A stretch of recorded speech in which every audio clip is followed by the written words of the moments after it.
Okay. Think we're live. Everyone says live? Yes. Awesome. Okay, so this week I'll be leading the group chat. It's chat 4. And so we'll go ahead and start off. Did everyone read already what we're kind of supposed to do this week? Yes. Cool. Yeah. Okay, so 1, it says, please brainstorm on the different ways that you believe organizations can prepare at all levels and respond to a crisis. What sorts of training could a company offer to improve employees' abilities to excel in public leadership? Hi, Megan. Hi. Hey. Hi. And crisis leadership.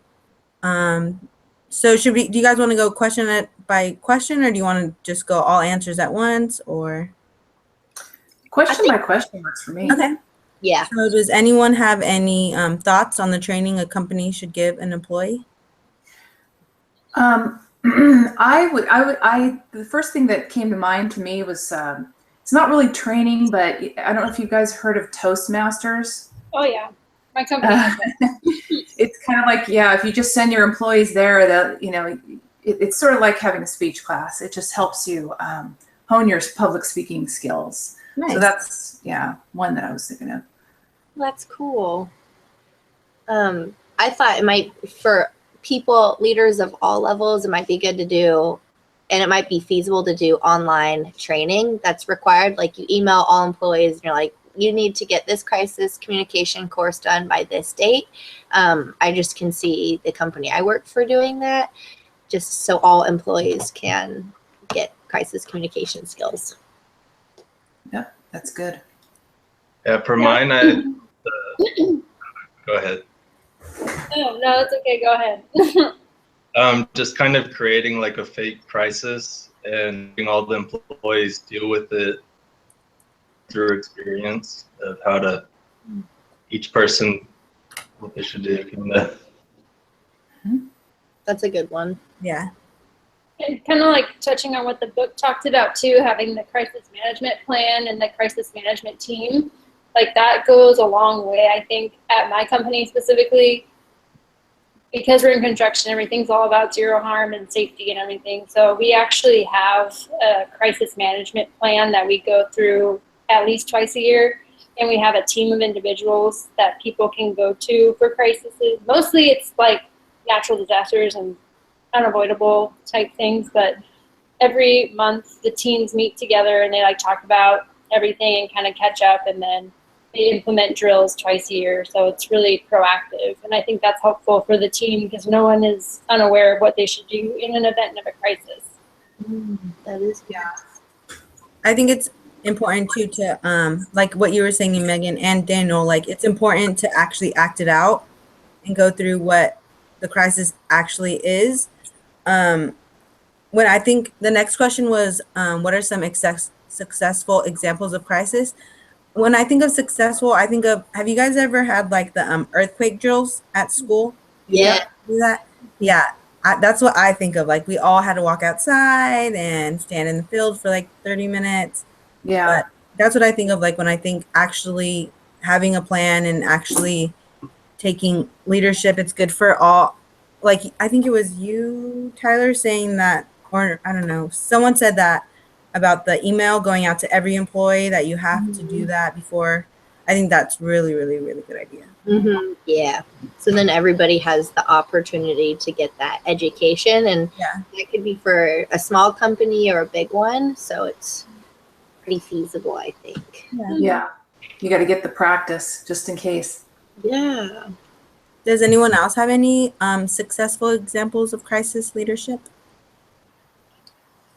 Well, I was looking at this website just for examples, what has happened before, and some companies had spoke out publicly immediately. So they'll send out live tweets, and then they'll do live updates, which is good instead of just waiting around and people aren't getting that communication. Even if they don't have the full story, they're still giving people some kind of notice. Yep, our CEO was recently fired or let go, I guess you could say. But before anyone knew, they sent out kind of a really quick email to all the employees and announced his replacement right away, so that people weren't scrambling, going, "Oh God, what's going to happen? Who's going to take his place?" Blah blah blah. They jumped ahead of it. They made sure that everything was done. It was like a smooth transition, and everyone just kind of went, "Oh, okay, so he's our new CEO. All right." So we were all fine. So that to me is a kind of a successful example that I just recently experienced.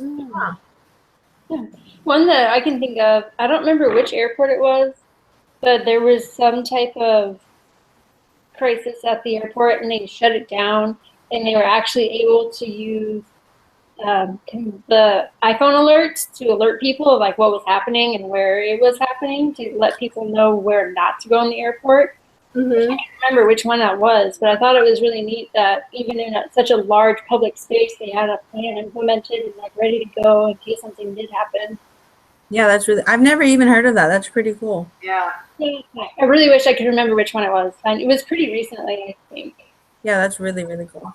That is, I think at ASU, I've seen it. I mean, I don't need it because I'm online, but they do. You can subscribe to the on-campus alerts. And that's something that my team right now is looking into. So, like something that can text all employees something important. It might not necessarily be like a crisis, but something that everybody needs to read at once. That's pretty cool. That's right. Don't you guys get those emails on the killer bees at Arizona State or something? Yeah, I get those. I get those all the time, and I'm like, oh. Yeah. Oh my gosh. I used to get the in-campus emails all the time. I unsubscribed, and they would always tell me like, oh, there's a fire over here, or the Tempe police are over here, road shut down over here. And I'm like, it's convenient because and it's right there and then. But Yeah. I mean, yeah, it was kind of scary too. Like, oh my gosh, don't go over there. Does anyone have, so the next question is, what are some unsuccessful examples on what some teams should do differently when there is a crisis? Like maybe the Joe Patrono, did anyone read that? Yes, that was ridiculous. Yes, I could not believe that. After so many years too, they never Yeah, said for a few anything. years, they let him get away with it. Yeah. A frustrating. I have heard about that before, but never read like the whole case study or full story. It is just frustrating reading that timeline of what happened and how it could have been prevented. And even to see when I read like, oh, so and so walked in on the act, I'm like, and no one still said anything. No one thought it was right or wrong for him to be doing that. Like everything about that was wrong. Like every single thing. There were 14 years that they could have done something about it. A lot of people saw it happening. No one reported it. Like it's ridiculous. I can't. Oh my God. So I used to work up in I don't know if you guys ever heard of it, but like towards the Big Bear area, I used to work up in the mountains up there, and I used to work at a camp. And one year we had a terrible, terrible, terrible flood where everything got wiped out. Cars got like taken out, totaled. Like it was really, really bad. And like that's one of the examples I can remember as having like no crisis management, no leadership, because everyone just went crazy. No one knew what to do.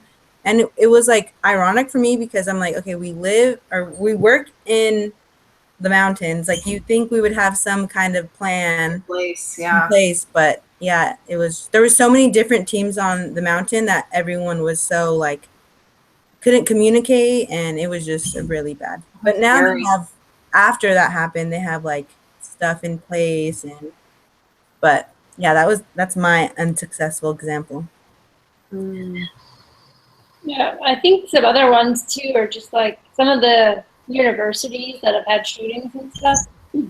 Like they probably do have things implemented, but they're not executing them maybe as well as they could. I know a lot of universities do have shooter prevention and lockdown drills all the time, but it seems like in a lot of cases when it actually comes to their campus and they have a real threat, it doesn't really get executed quite as well as it could.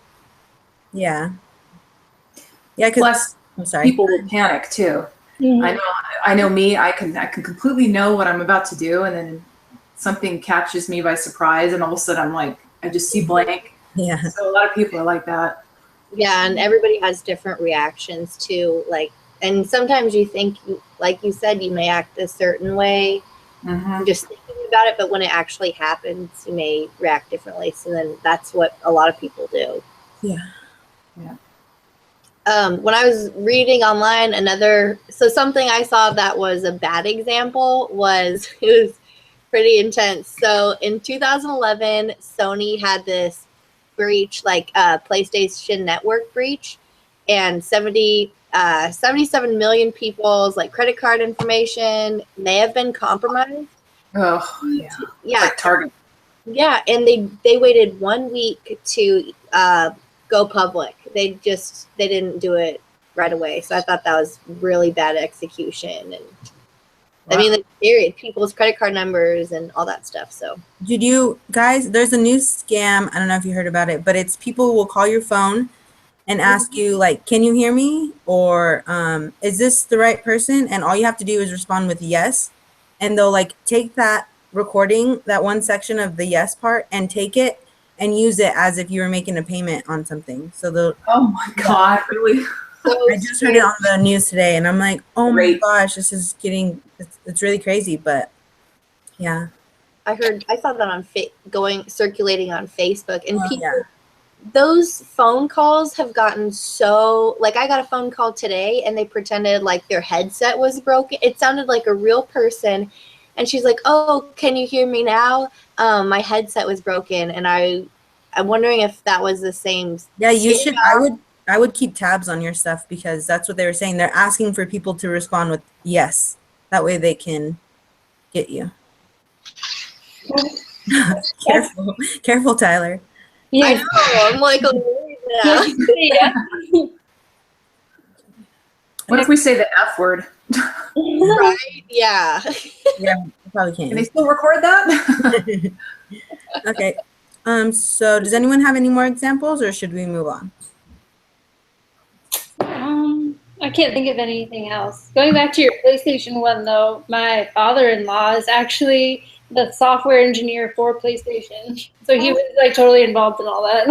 Oh, that must have just, is he like an IT? Because I could see that just being like a 24-hour on the clock thing they're probably dealing with. Yeah, it took a while. I think it was before I really knew them that well that happened. So, but it's funny because he totally was involved in that. Oh, that's crazy. Okay, so we'll go on to the next part, and it's just so decide when we're gonna meet next. That's gonna be next Wednesday at 6, and the facilitator is, does anybody know? Me. Daniel? Okay, cool. And then does anyone have anything to say about the theory database proposal? Any of you? Has anyone started their draft portion? I haven't looked. I looked at it today, and I looked at how we're supposed to annotate it and everything. So Yeah. I saw all that kind of. I saw the example too. You guys should really look at the example. It's really helpful. Oh, okay, yeah. I haven't started it at all. You know, I've thought about it a lot, but haven't gotten to Yeah. actually do it yet. Yeah. Yeah, the example was super helpful, and so I mean that provides just a good base of what we're supposed. Yeah, of what she's looking for. Yeah, it was huge. And then we wanted to get that done by Friday, right? Right. Should we do like a certain time on Friday, like a deadline, or just by? Did we facilitate someone to turn that in for us? Not yet. No? Okay. I don't, what do you guys think? A certain time to turn it in by? Because it's due actually on Monday, right? Yeah, Monday the 13th. Do you guys want to push it till Saturday to give everyone a little bit extra time, or Yeah, is everyone okay? That sounds good. Okay. Yeah. Yeah, maybe Saturday at 5 or something like that. Yeah. Yeah. So I just remembered it's my mother-in-law's birthday that Friday, so I'm not sure. You know. Yeah, that works. Fine. If you guys want, I can turn it in for us. All we have to do is it'll be done. So just turn it in, right? Yeah, on the Google Doc, so we'll just paste all of our stuff in there with the same formatting. Yeah, thank you. Yeah, I can do that. I'll just do that on Monday. Oh, cool. I think, let me stop broadcasting.